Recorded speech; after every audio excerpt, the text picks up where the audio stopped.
On my days off, yes, I work full-time just like any red-blooded American. I frequent my favorite dealers in my hunt for the perfect motorcycle.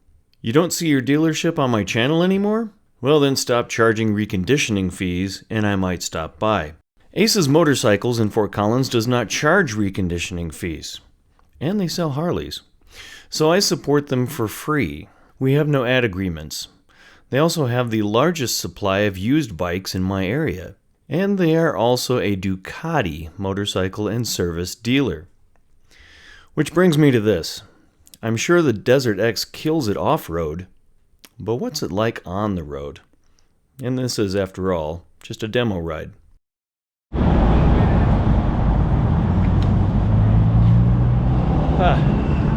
You get to see my sweaty bald head because I didn't bring a hat.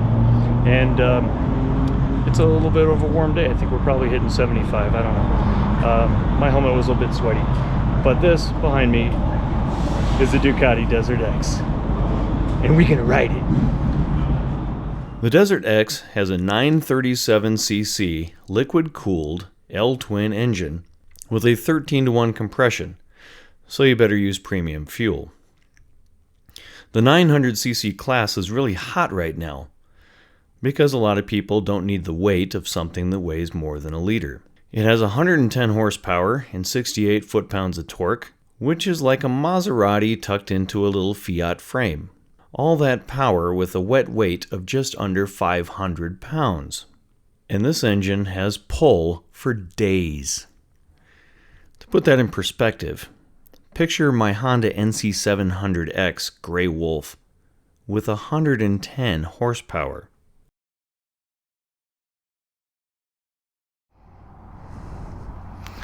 The almighty Ducati Desert X.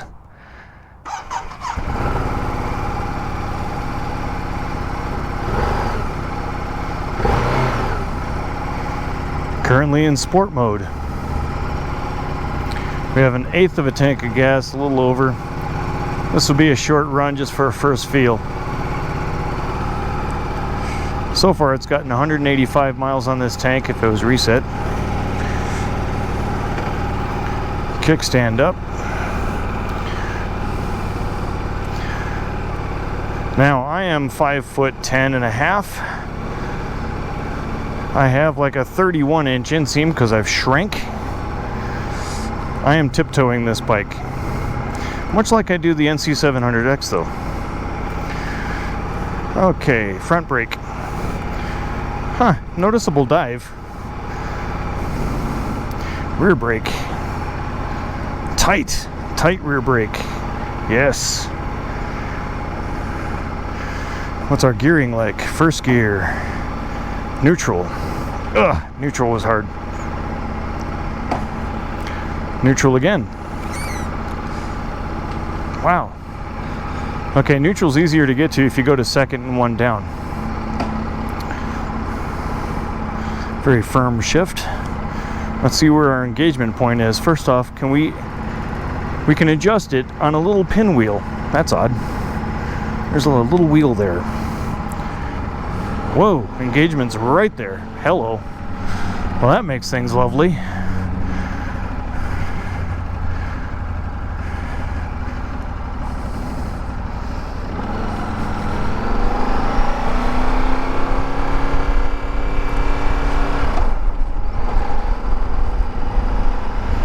Point of engagement on the clutch is right as you leave, which is what I love.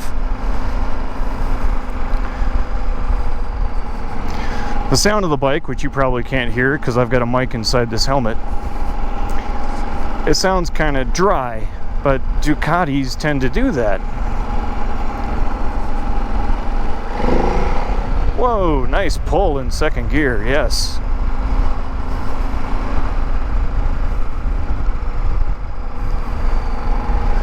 Let's stand up on this. Oh, easy to stand up. Hello.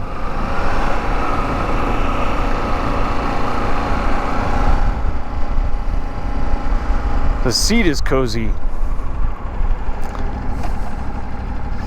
Front brake does dive a little bit. That's not a big deal.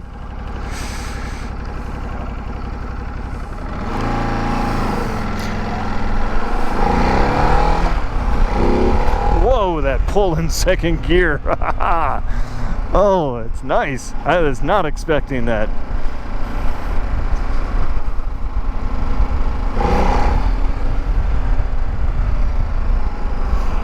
Oh, that's beautiful. Okay, Ducati, this is an engine that lives up to your name. I gotta stop for this one. Whoa, that second gear. I'm not sure you can ease into second gear. I think once you're in second gear, you give it some throttle, you're almost launching this front wheel up in the air, which I will admit is fun. My legs fit this bike perfectly. My gosh, look at that.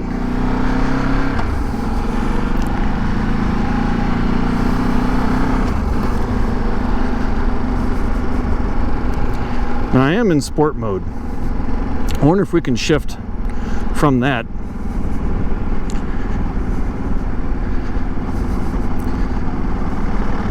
No, still in sport mode. You gotta use the center switches. Okay, center switch. That's a reset trip. Don't want to do that.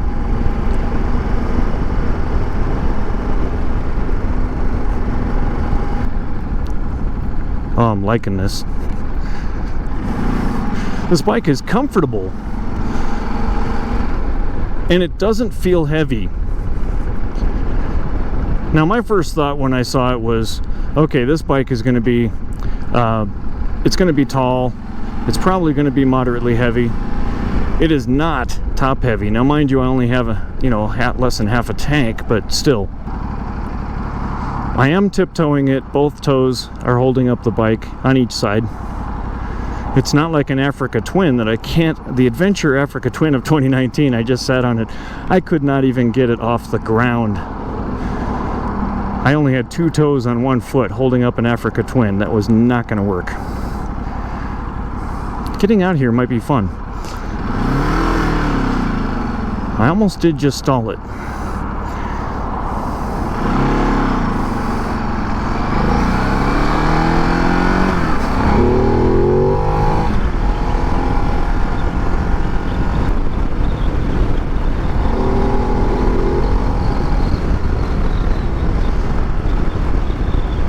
The windshield, as I suspected, is about 5 inches too low. So the windshield puts, it takes the wind off my chest completely. But it's not going to take the wind off your helmet.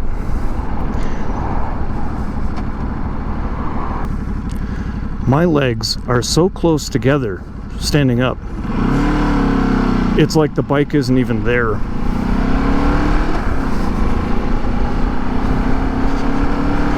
I can see why Ryan at Fortnite took this bike over the T7.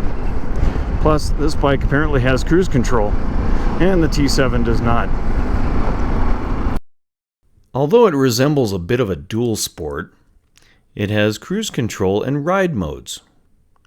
In fact, the standard features are, like I said, cruise and ride modes, power modes, wheelie control, engine brake control, up and down quick shifting, and I'm telling you, it works better than most other adventure bikes.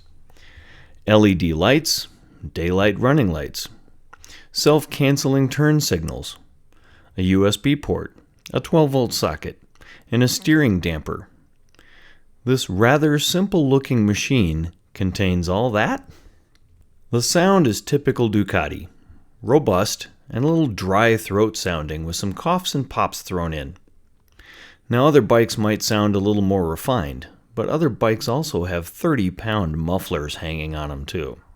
There were only 2 downsides to this bike for me, and both can probably be remedied. The seat height is 34.4 inches. I'm 5'10" and prefer a seat height of 31 inches. I'm barely able to put my toes down on each side. The other downside is the windshield, which makes more wind noise in my helmet than riding without a shield. I rode a naked V-Rod here, remember? I've tried the windshield thing on it too. The Desert X would look silly with a touring windshield though, and Ducati is guessing that you are not buying this bike for touring. Although with how comfortable it was, I'm not sure I'd refrain from touring with it.